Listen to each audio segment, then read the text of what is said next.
Los organismos financieros internacionales siguen revisando los pronósticos de crecimiento, los pronósticos de inflación, también le están dando seguimiento a los movimientos de precios, no solamente en los commodities, sino también en los tipos de interés. Por ejemplo, desde 1994 no se había dado un alza tan grande de 0.75 en el tipo de interés hecho por la Reserva Federal de los Estados Unidos. Pero tampoco, desde hace varias décadas, la inflación había rebasado el 8.6% en Estados Unidos y el 8.1% en la Unión Europea. Y también en la misma Unión Europea, el Banco Central Europeo ha debido hacer ajustes importantes en los tipos de cambio. Hay un economista que últimamente se ha hecho famoso, Philip Lane, que habla ya inclusive de la psicología de la inflación, para referirse específicamente a los ajustes que hacen los agentes económicos y las familias y las empresas, los ajustes que hacen en consumo e inversión ante la previsión de posibilidades de alza de inflación. Es decir, el mundo a lo que le teme realmente es a una recesión prolongada. Algunos organismos financieros internacionales hablan de la posibilidad de que esto se prolongue por 4 años. Y el temor mayor, por supuesto, es que no se quede en recesión, sino que migre a algo más profundo, algo ya que en economía se denomina la depresión económica, que fue lo que sucedió en la década del 30, de 1930. Radamés. Sí, la situación, ¿quién pensaba que la pandemia y ahora la guerra en Ucrania iba a traer estas consecuencias terribles para la economía mundial? Yo pienso que los países occidentales no pensaban que las sanciones que se impusieron contra Rusia iban a tener un efecto boomerang. Es como pegarse un tiro en los pies, cuando una decisión no solo afecta al que tú quieres sancionar o lesionar, sino que te afecta a ti mismo y afecta a muchos países que no tienen nada que ver con el conflicto, como es el caso nuestro. Nosotros no tenemos nada que ver. ¿A cuántos miles de kilómetros está Ucrania de la República Dominicana? Y sin embargo, la tormenta inflacionaria está llegando acá. Pero como tú señalabas, ahora Estados Unidos, para combatir la inflación, están tomando medidas de política monetaria, como es el caso de aumentar las tasas de interés. La tasa de interés. ¿Qué se persigue? Fundamentalmente disminuir la cantidad de dinero en circulación y tratar de contener la inflación, pero eso tiene su riesgo. Claro.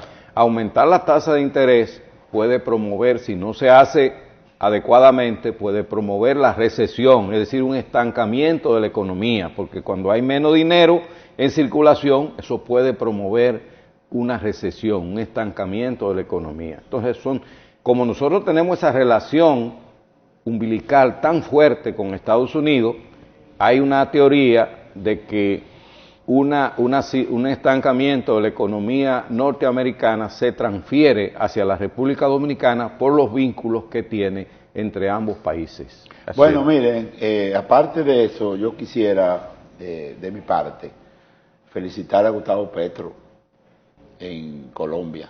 Ya. Porque la verdad es que logró un triunfo, aparte de merecido, ¿verdad? Tiene un doctorado en economía.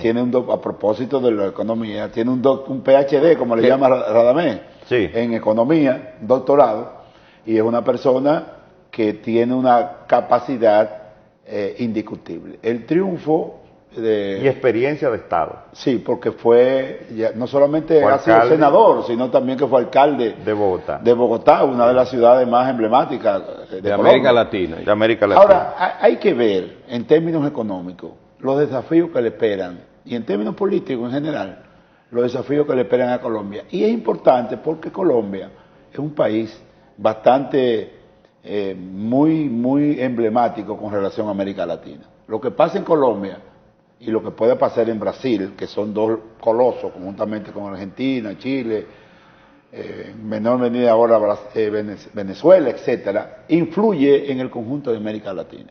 De manera que en Colombia se hizo unas elecciones, lo cual fueron muy comentadas a través de este programa, y bueno, le esperan grandes decisiones. Ya él comenzó bien, para mí. Comenzó bien porque comenzó con el discurso de llamar a la unidad nacional. Y de hecho ha recibido el apoyo. Tiene un gran espíritu de concertación. Sí. Bueno, ya ha recibido el apoyo público de lo que fueron sus enemigos frontales. Estamos hablando de Uribe, estamos hablando de Gaviria, estamos hablando del propio Fico y del propio viejito, como le llamaban, ¿no? Rodolfo Hernández. Rodolfo Hernández. Es decir, esos apoyos hay que tomarlo con pinzas. Claro. Bueno, naturalmente. Algunos de ellos son protocolares. Sí, sin embargo, él debe aprovechar ese discurso. Es distinto a cuando ganó Boric en Chile. En Chile. El contrario no se sumó nunca. Y desde ese mismo momento comenzó la oposición radical y extremista. Por lo menos el discurso de los contrarios le garantizan 2 o 3 meses de estabilidad y tranquilidad, que es lo que necesita Petro para comenzar la gran tarea de transformar a la Colombia. Tú tienes una tesis importante, Radamés, con respecto a la aprobación de la medida tomada por la Suprema Corte de Justicia de los Estados Unidos sobre el aborto. En relación a que la Suprema Corte de Justicia, controlada por fundamentalistas conservadores impuestos por Donald Trump en su gestión, 3, y lograron una mayoría, los ultraconservadores, bueno, no son conservadores, son ultraconservadores, están llevando a ese país a una profunda crisis, a Estados Unidos. He escuchado, en estos días se está desarrollando un panel sobre el tema, el asalto que se hizo el 6 de enero del año 2020, cuando Donald Trump, con una turba, trató de desconocer los resultados de las elecciones en el Congreso. Enfrentó a su vicepresidente de entonces. Y que todavía sigue diciendo que hubo fraude. Exactamente. Y hay un panel que está realizando el Congreso, ustedes lo han seguido, yo he estado siguiendo, y uno de los expositores dijo que los enemigos de Estados Unidos estaban dentro. Entonces mi tesis es que en Estados Unidos, en un solo territorio, hay 2 países muy distintos, 2 corrientes, 2 formas de comportarse muy diferentes. Mientras existe un Estados Unidos muy conservador, ¿verdad? Existe otro en las grandes ciudades, un Estados Unidos más abierto, más liberal, más conectado con el mundo. Y entonces la verdad es que es 2 países en un solo territorio. Sí. Bueno, en Estados Unidos hay temas diversos que están motivando mucha crispación social. Asimismo sucede con el tema de la aprobación, por un lado en el Congreso, y la decisión de la propia Suprema Corte de Justicia con relación al porte de armas. Es un tema bastante conflictivo, dado el hecho de que se han producido varios hechos violentos de irrupción con armas de fuego en colegios y hasta universidades, y han muerto muchísima gente.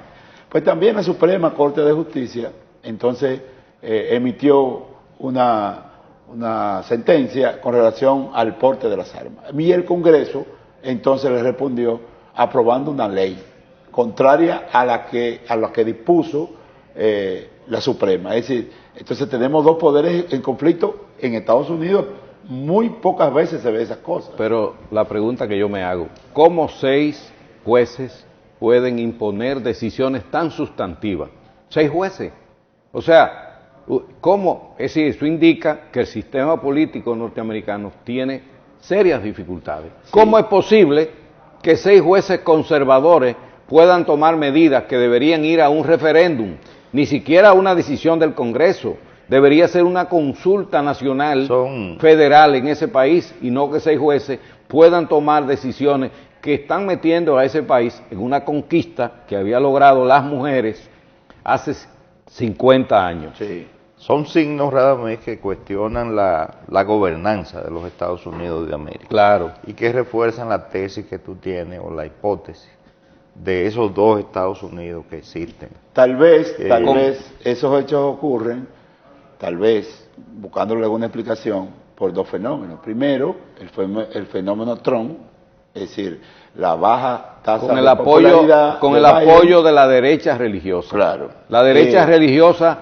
es su gran base de apoyo en Estados Unidos. Los fundamentalistas religiosos, es decir, los que creen que tienen la verdad absoluta, no hay discusión sobre lo que ellos creen. Entonces el posible eterno retorno de Donald Trump y las elecciones de noviembre explican muchas de esas cosas, de esos comportamientos de los actores que están ahí. La pregunta es la siguiente: ¿esa decisión de la Suprema Corte de Justicia, Agustín, va a beneficiar a los demócratas o va a beneficiar a los republicanos? Porque ese tema del aborto va a ser un tema fundamental para las próximas elecciones congresionales en Estados Unidos. Así mismo. Bueno, señores, hay 2 temas, ya que casi nos están despidiendo. Está el proyecto de ley que fue aprobado en la Cámara de Diputados para la creación de la nueva provincia, la provincia Matías Ramón Mella. Sí. Y está el tema del empantanamiento del proyecto de ley de extinción de dominio en el Congreso Nacional. En relación al proyecto de ley de creación de la nueva provincia, todos los analistas, los versados en el tema del ordenamiento territorial, lo que plantean es que lo primero que hay que hacer en el país es aprobar la ley. La ley de ordenamiento territorial. La ley de es una ley fundamental. Fundamental. Y después de aprobada la ley de ordenamiento territorial, entonces hablemos de fraccionar, de seguir fraccionando en picadillo el territorio, o hablemos de fusión de territorios, ¿verdad? En la República Dominicana. Bueno, vamos a decir en 30 segundos el asunto del empantanamiento de la ley de extinción de dominio, en 30 segundos. Sí, tú lo puedes decir. No, usted mismo. Bueno, este proyecto de ley pretende recuperar, sobre todo, bienes que han sido sustraídos del Estado Dominicano. Sabemos el historial de los políticos tradicionales que han ido al Estado a engrosar sus arcas, a enriquecerse, y con esta ley de extinción de dominio se pretende ver cómo se recupera. Darle luz verde al Ministerio Público para confiscar bienes traídos por acciones ilícitas, ¿no? Muy bien. Bueno, señores, Radamés García González, Luis Felipe Taveras Mercedes, Agustín González, Morel, tuvimos el placer de acompañarles en el día de hoy. Nos vemos el próximo domingo. Muchas gracias por su amable teleaudiencia.